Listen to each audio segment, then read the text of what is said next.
बहुत सारे लोग जो हैं वो स्टॉप लॉस नहीं लगाते हैं। बहुत सारे लोग जो हैं स्टॉक खरीद के बैठ जाते हैं और इस उम्मीद में रहते हैं कि स्टॉक ऊपर ही जाएगा, कभी नीचे नहीं आएगा। और जब स्टॉक नीचे आ जाता है तो वो ये उम्मीद करने लग जाते हैं कि एक ना एक दिन तो ऊपर जाएगा। और फिर वो अलग अलग रीजन ढूंढने लग जाते हैं, जैसे कि रिजल्ट्स अच्छे आए हैं तो कंपनी को ऊपर जाना चाहिए, मैनेजमेंट अच्छी हो रही है तो कंपनी को ऊपर जाना चाहिए, बहुत नीचे गिर गया है इसलिए कंपनी को ऊपर जाना चाहिए, उसने बोल दिया है इसके लिए ऊपर जाना चाहिए, फलाने का इन्वेस्टमेंट आया है उसमें इसलिए ऊपर जाना चाहिए। एंड वो बहुत सारा रीजंस अपने हिसाब से बनाते हैं, क्योंकि उनकी जो बायस है वो बायस इस चीज़ की बन चुकी है कि अब वो लॉस एक्सेप्ट नहीं करना चाहते हैं, एंड जिसके कारण उनको वो लॉस और धीरे धीरे उनका बड़ा हो जाता है। ये वीडियो में हम एक केस स्टडी बात करने वाले हैं। केस स्टडी क्या है? ये one of the rare series है जो हम साथ चालू कर रहे हैं आज से, जहाँ पे हम ये बात कर रहे हैं कि एक ऐसा स्टॉक, मतलब इस एग्जाम्पल के लिए तो हम एक ऐसा स्टॉक ले रहे हैं जिसको हमने खरीदा था, हमने प्रॉफिट भी शेयर किया था उसका, यूट्यूब पे वीडियो भी मिल जाएगा आपको उसका। हमारे एंट्री के बाद वो टारगेट हिट किया, टारगेट हिट करने के बाद वो नीचे आने लग गया। दुनिया में, सोशल मीडिया की दुनिया में प्रॉफिट लोगों का 35 से 40% के आसपास था। मेरी ट्रेलिंग प्रॉफिट 10% के आसपास थी, और उसके बाद से वो स्टॉक ने बहुत बुरा किया है। तो मैं ये इसके स्टडी में बात करूंगा कि अगर आप स्टॉप लॉस नहीं लगाते, या अगर आप प्रॉफिट बुक नहीं करते, या आप ट्रेल नहीं करते, तो आज की रेट में आप कहाँ पे होते। वो one of those best examples out there है। एक ऐसा स्टॉक जिसको हमने खुद ही ट्रेड किया है, एक ऐसा स्टॉक जो हमने शेयर किया था आपके साथ, मैंने आपके साथ मतलब मैंने वीडियो बनाया था शेयर करने के लिए, तो वो है। तो चलिए उसके बारे में बात करते हैं।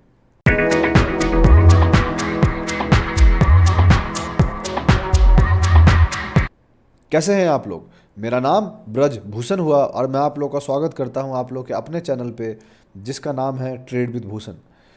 जैसा कि आप जानते हैं कि ये वीडियो एक केस स्टडी वीडियो है। आगे बढ़ने से पहले मैं आपको दो चीज़ क्लियर कर देना चाहता हूँ। पॉइंट नंबर वन, ये वीडियो एक लर्निंग पर्पज वीडियो है, कोई टीपीआर रिकमेंडेशन वीडियो नहीं है। आप ब्लाइंडली मेरी बात को मत मानिएगा, अपना रिसर्च जरूर कीजिएगा। मेरे से कुछ सीखना चाहते हैं तो आप सीख सकते हैं, मैं भी सीखता हूँ, सीखने की कोशिश करता हूँ, पढ़ता हूँ, जानता हूँ, प्रैक्टिस करता हूँ, पैसे हारता हूँ, फिर सीख के आपके सामने लेके आता हूँ। पॉइंट नंबर टू, आप कोई भी अपना फाइनेंशियल डिसीजन लेने से पहले आप अपने फाइनेंशियल एडवाइजर को जरूर डिस्कस करें, बिकॉज वो सही लोग होंगे आपको बताने वाले। हम जैसा इंसान सही लोग नहीं होगा, बिकॉज आप मेरे रिस्क को नहीं जानते, मैं आपके रिस्क को नहीं जानता, हम आपके साइकोलॉजी को नहीं जानते, आप मेरे साइकोलॉजी को नहीं जानते, हम आपके माइंडसेट को नहीं जानते, आप हमारे माइंडसेट को नहीं जानते। प्लस हम से भी सेटिस्फाइड नहीं हैं, तो हम आपके फाइनेंशियल एडवाइजर भी नहीं बन सकते। मैं जो इस वीडियो में शेयर करता हूँ, मैं जो वीडियोज बनाता हूँ, लर्निंग पर्पज़ के लिए बनाता हूँ, और मैं कोशिश करता हूँ जो मुझे आता है वो शेयर करूँ, ताकि आपको सीखने को मिले। तो जिस स्टॉक के बारे में हम बात करने जा रहे हैं, उस स्टॉक का नाम है स्पनंदा स्पूटी। चलते हैं चार्ट्स पे और सीधा देखते हैं। स्पनंदा स्पूटी का चार्ट आपके सामने है। हमने स्पनंदा को कवर किया था यहाँ पे। अगर आप हमें पुराने फॉलोअर्स हैं तो आपको पता चलेगा कि हमने स्पनंदा को यहाँ पे फॉलो किया था, क्या बोलते हैं उसको, कवर किया था। इसकी वीडियोज आपको मिल जाएंगी हर जगह, इसकी चीज़ें भी आपको मिल जाएंगी, ऐसा नहीं कि नहीं मिलेगा। और स्पनंदा को हमने यहाँ पे कवर किया था, जो 23 अक्टूबर अक्टूबर वाला जो वीक था। उसके बाद क्या हुआ, हमने बोला था कि हमारा जो टारगेट है वो 35 से 40% है, और हमारा जो स्टॉप लॉस है 12 से 15% है। स्पनंदा उसके बाद ऊपर गया और बहुत क्लीन तरीके से वो हमारे टारगेट को हिट किया। 35-36% के आसपास हमने यहाँ पे अपडेट किया था। मैं ये कहीं ब्लेम नहीं करने जा रहा, या कहीं क्लेम नहीं करने जा रहा, ब्लेम नहीं, क्लेम नहीं करने जा रहा कि मैंने टॉप पकड़ा। One of those case study मैं इसलिए बता रहा हूँ कितना इंपॉर्टेंट होता है। तो मैंने यहाँ पे अपडेट किया था इंस्टाग्राम पे भी, और अगर आप जाके चेक करोगे तो आपको पता चलेगा कि इसी वीक में कहीं मैंने अपडेट किया था कि टारगेट हिट हो गया है, प्रॉफिट आप चाहो तो ले सकते हो। मैं चाहूँ तो दिखा सकता हूँ, बट थोड़ा मेहनत आप भी कर लीजिए। आप चले जाइए, ब्रॉडकास्ट चैनल पे आपको मिल जाएगा, टेलीग्राम पे आपको मिल जाएगा, ट्विटर पे आपको मिल जाएगा, तो आप जाके देख सकते हैं। इसके बाद क्या हुआ, यहाँ पे जैसा कि आप जानते हैं कि नॉर्मली लोग प्रॉफिट बुक करते हैं, सोशल मीडिया पे मैं अपडेट करता हूँ, लेकिन मैं प्रॉफिट बुक नहीं करता, मैं ट्रेल करता हूँ, राइट। और मुझे लगा कि स्पनंदा यहाँ से थोड़ा रेस्ट लेगा और उसके बाद ऊपर जाएगा, लेकिन ऐसा कुछ हुआ नहीं। हुआ ये कि स्पनंदा को कुछ और मजबूरी थी। स्पनंदा बियरिश इनगल्फिंग बनाया वीकली पे, और मुझे लगा कि चलो एक और वीक देखते हैं। और मेरा जो ट्रेलिंग स्टॉप लॉस था वो काफ़ी नीचे था, बिकॉज मैं टाइम देता हूँ स्टॉक को थोड़ा चलने के लिए, मेरी जो समझ है सब कुछ है। उसके बाद ये वाला वीक आया, ये करेक्शन वाला वीक था, बाकी स्टॉक्स भी करेक्ट हो रहे थे तो मार्केट में, तो ये भी करेक्ट हो रहा था। फॉलोड बाय ये आया और मुझे लगा कि अब बाउंस होगा, लेकिन फिर इस वीक में मैं सोचा कि अब बहुत ज़्यादा हो गया और मुझे निकल जाना चाहिए। एंड दिस इज़ वेयर जहाँ पे मैं निकल गया, बिकॉज मुझे लगा कि अब निकल जाना चाहिए। तो मेरा प्रॉफिट बहुत कम था इन कंपेरिजन टू जो मैंने सोशल मीडिया पे अपडेट किया था। सोशल मीडिया पे अपडेट मैं नॉर्मली कर देता हूँ, बट मैं ट्रेल करता हूँ, जैसा मैं हमेशा बोलता हूँ आपको। तो 10 से 12-13% के आसपास का मेरा प्रॉफिट था। लॉजिकली 35-40% प्रॉफिट होना चाहिए था अगर मैं यहाँ पे प्रॉफिट बुक करता, तो जो कि नहीं हुआ। तो मेरा प्रॉफिट 12-13% के आसपास था, उससे ज़्यादा कुछ नहीं था। उसके बाद ये 2-3 वीक के लिए ऐसा लगा कि ऊपर जाएगा, जो आप देख सकते हैं, बट फिर कुछ और हुआ। फिर उसके बाद ये आया नीचे। यहाँ पे जब वापस से आया तो मेरी फोकस फरंदा पे फिर से थी कि क्या करता है नहीं करता, बट द वे वो नीचे आ रहा था मुझे लगा नहीं कि कुछ होगा। अगर आप हमें फॉलो कर रहे होंगे तो आप जानते होंगे एंजल वन में हमने प्रॉफिट कमाया था, वापस से हमने एंजल वन को खरीदा है और आज की डेट पे एंजल वन हमारी एंट्री से वापस से 25% ऊपर है। तो और ये लास्ट 2-3 वीक में ही हुआ है, कोई ज़्यादा पुराना नहीं है, 3-4 वीक में। स्परंदा को मैं यहाँ पे गौर कर रहा था, बट स्परंदा की कहानी कुछ और थी, इसलिए मैंने इसको दोबारा नहीं खरीदा और छोड़ दिया। आज के डेट में अगर आप देखिएगा तो हमारा जो स्टॉप लॉस था, जो हमने कभी कवर किया था, वो ये था। आज के रेट में उस स्टॉप लॉस को टच करके और यहाँ पे अच्छा खासा सपोर्ट भी पाया और वो वापस से नीचे आ गया। अगर आप देखिएगा, कोई इंसान जो स्टॉप लॉस नहीं लगाया होगा तो उसकी लॉस आज की रेट में 33-34% के आसपास होगी। जो इंसान प्रॉफिट बुक नहीं किया होगा और ट्रेल नहीं किया होगा, आज की रेट में वो 32-33% लॉस पे होगा। कैसे स्टॉक में? जो स्टॉक में कभी 35% प्रॉफिट पे था वो। इसीलिए मैं हमेशा कहता हूँ कि आपको अपना प्रॉफिट बुक करना चाहिए अगर होता है तो, या स्टॉप लॉस लगाइए अगर आप खरीदते हैं तो, बहुत निहायती ज़रूरी है। मेरा भरोसा मानिए, अगर आप स्टॉप लॉस लगा के नहीं खेल रहे हैं, कभी ना कभी मार्केट आपको बाहर कर देगा।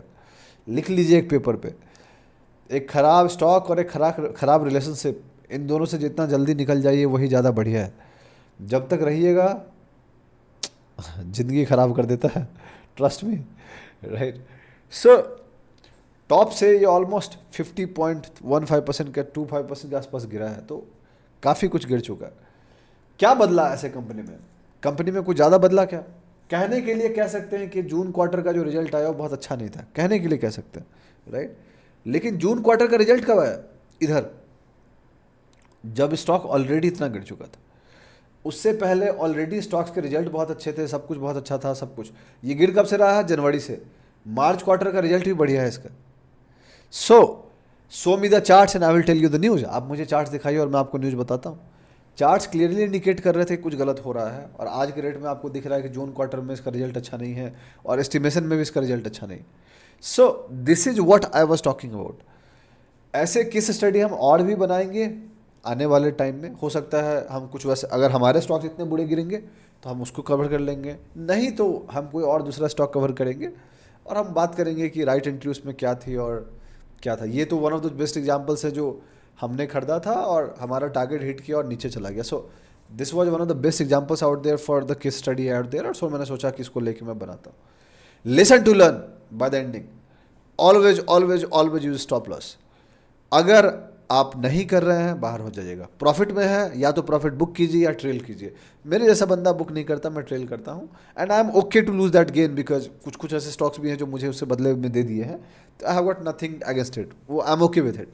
तो आपको ये नहीं लगना चाहिए कि अरे भूषण भाई मैं तो 35-40% ले लिया, आप कहाँ 15%, आप तो भारी ट्रेडर बन रहे हो। नहीं भाई, आई am okay with it and I am happy with it. Lesson number 3, अगर आप प्रॉफिट भी बुक नहीं कर रहे हैं, the worst case scenario is to exit at break even.